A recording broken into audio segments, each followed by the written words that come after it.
काशी घर आई और अपने कमरे में आकर बिस्तर पर लेट गई। जब से वो घाट से आई थी तब से अभय का चेहरा बार बार उसकी आंखों के सामने आ रहा था। ना जाने कब इन्हीं ख्यालों में उसे नींद आ गई। राजेंद्र जी जब काशी के कमरे की तरफ से गुजर रहे थे तो देखा काशी बिना कुछ ओढ़े लेटी हुई थी। वो अंदर गए, खिड़कियां बंद कर उसे कंबल उड़ा दिया और हल्के से उसके सर पर हाथ फेर के वापस अपने कमरे में चले गए। राजेंद्र जी की जान बसती थी काशी में। वो उसकी आंखों में एक आंसू बर्दाश्त नहीं कर पाते थे। अगली सुबह काशी तैयार होके नीचे आई तो देखा राजेंद्र जी नाश्ता बना रहे थे।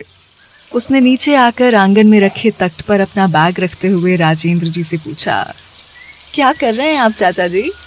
उसकी आवाज सुन उन्होंने नाश्ते की ट्रे को खाने की मेज पर रखते हुए कहा, अपनी राजकुमारी के लिए हम दाल बाटी चूरमा बना रहे हैं। उनकी बात सुन आनंद जी ने न्यूज़पेपर को फोल्ड कर तख्त पर रखते हुए कहा, अरे वाह, आज तो कितने दिनों बाद इतना अच्छा नाश्ता मिला है। पर ये आपके लिए नहीं है, हमने आपके लिए दलिया बनाई है। ये तो हमारी लाडो के लिए है और हमारे लिए। ये बोल वो मुस्कुरा के एक प्लेट में नाश्ता निकाल के काशी को देने लगे। ये सुनते ही आनंद जी ने मुंह बना के दलिया कटोरी में लेते हुए कहा, खिलाओ खिलाओ, देखना जब ये तुम्हें फीका खाना खिलाएगी तो ये प्यार तब देखूंगा। उनकी ये बात सुनकर राजेंद्र जी ने उन्हें भी एक प्लेट देते हुए कहा, मुंह मत बना, ले तेरे लिए भी बनाया है। ये सुनते ही आनंद जी मुस्कुरा दिए। सबने नाश्ता किया और अपने अपने काम में लग गए। दोपहर का वक्त, अभय का होटल रूम।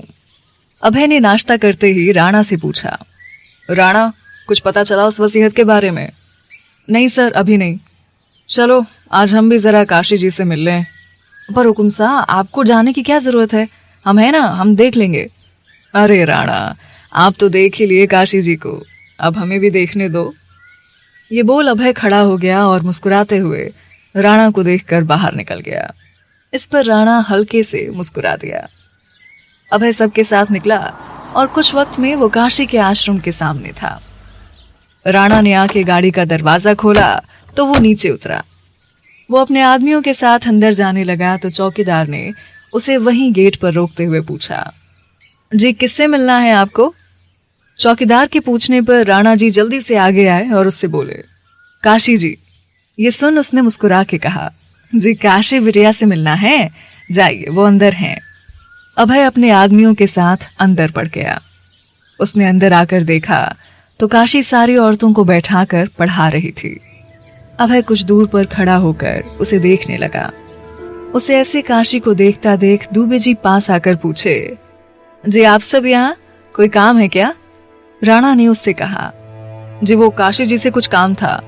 आप सब चल के कमरे में बैठिए, बिटिया पढ़ा रही है, जैसे खाली होती है मैं बता देता हूँ। दुबे जी का इतना कहना था कि अभय का गुस्सा फूट पड़ा।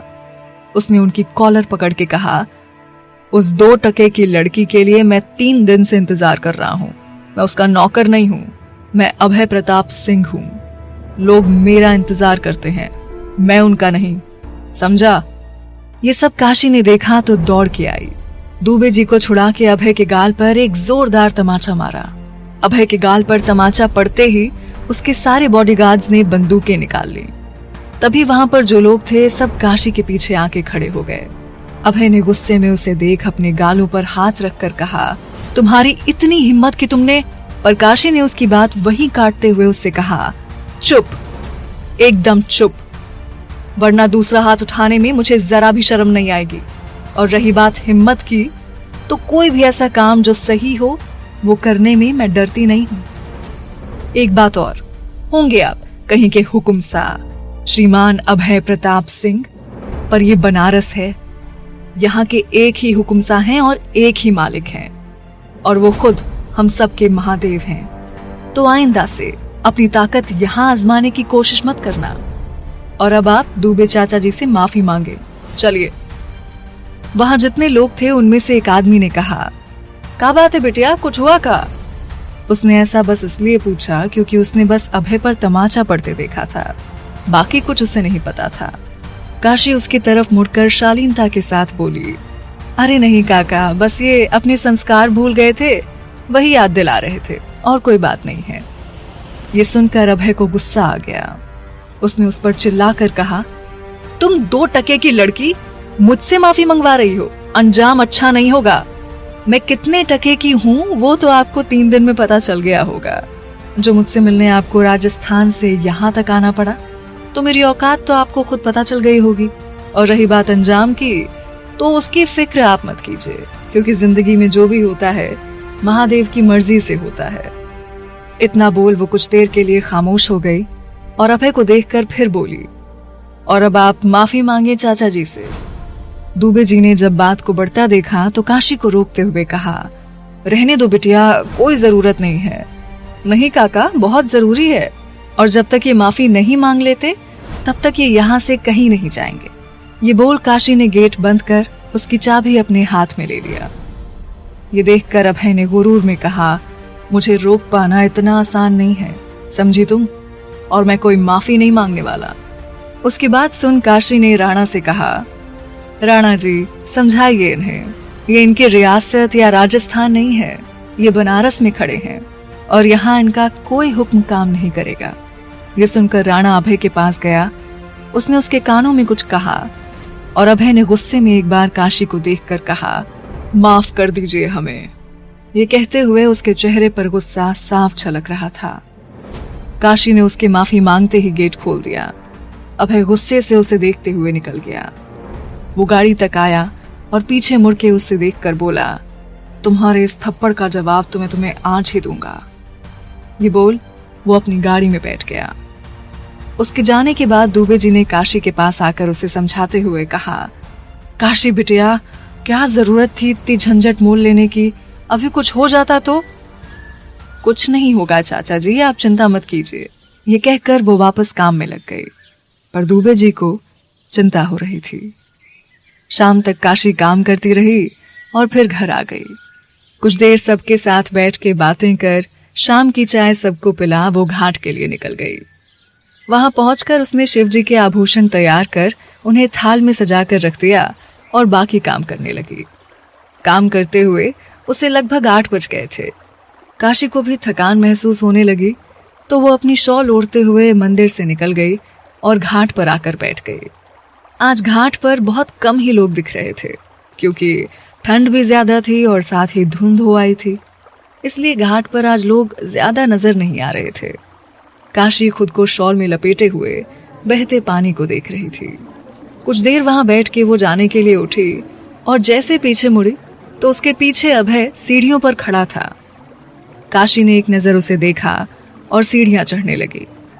तभी अभय उसके सामने आया। काशी दूसरी तरफ से जाने लगी, अभय इस तरफ आ गया। उसकी ये हरकत देखकर काशी ने उसे देखकर कहा, लगता है आज सुबह का थप्पड़ भूल गए हैं आप, जो इस तरह की हरकत कर रहे हैं।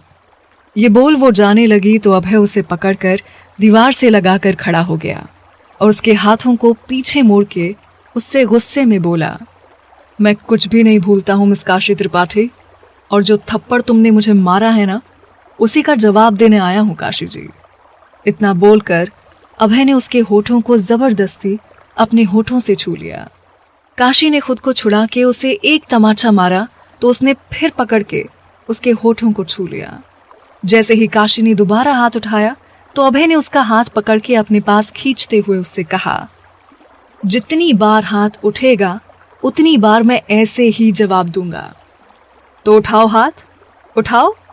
इस वक्त अभय बहुत गुस्से में लग रहा था। उसे इतने गुस्से में देखकर और उसकी हरकतों से डरकर काशी उससे कुछ नहीं बोल पाई। उसे खामोश देखकर अभय ने आगे कहा, और रही बात जमीन की, तो वो तो मैं यहां से लेकर जाऊंगा तुमसे। है दम तो रोक के दिखा दो काशी त्रिपाठी। ये बोल अभय शांत होकर उसकी आंखों में देखने लगा। उसने देखा काशी की आंखों से आंसू बह रहे थे। उसने काशी का हाथ इतनी जोर से पकड़ा था कि उसकी चूड़ियां टूट के कुछ उसके हाथों में लग गई थी। अभय ने जब उसकी आंखों में आंसू देखा तो पता नहीं उसे क्या हुआ। उसने उसका हाथ छोड़ दिया और खुद से दूर कर दिया। उससे दूर होकर काशी ने कहा, एक राजपूत होके ऐसी घटिया हरकत करते हुए आपको शर्म नहीं आई? आप जैसे इंसान को कोई कैसे पसंद कर सकता है? आप तो किसी के नफरत के लायक भी नहीं है। ये बोलकर वो रोते हुए भाग गई वहां से। अभय ने काशी को जाते हुए देखा और एक जोरदार का घूंसा दीवार पर मारा, जिससे उसके हाथों से खून बहने लगा। उसे जब होश आया तो उसे पता लगा कि उसने गुस्से में क्या किया है, पर उसका गुरूर जैसे उसे ये गलत समझने ही नहीं दे रहा था। इन्हीं सब उधेड़ बुन में उसने जोर से काशी का नाम चिल्लाया। इस चिल्लाहट ने घाट की शांति को चीर दिया था और ये आवाज घाट से बाहर निकल रही काशी को भी सुनाई दी थी। ये सुनकर वो 1 मिनट के लिए रुकी। उसने पीछे मुड़कर देखा और फिर घबरा के भाग गई। अभय वहीं सीढ़ियों पर बैठ गया था। उसके हाथों से बहता खून गंगा के जल में मिल रहा था, पर जैसे उसे कोई ख्याल ही नहीं था। उसके सामने काशी का चेहरा आ रहा था, जो आंसुओं से भीगा था। उसने आंखें बंद की और वहीं सीढ़ियों पर लेट गया।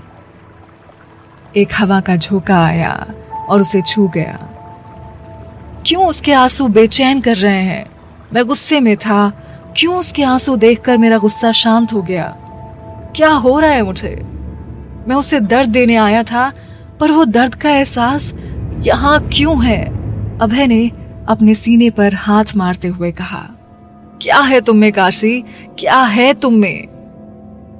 ये बोल अभय खुले आसमान को देखने लगा।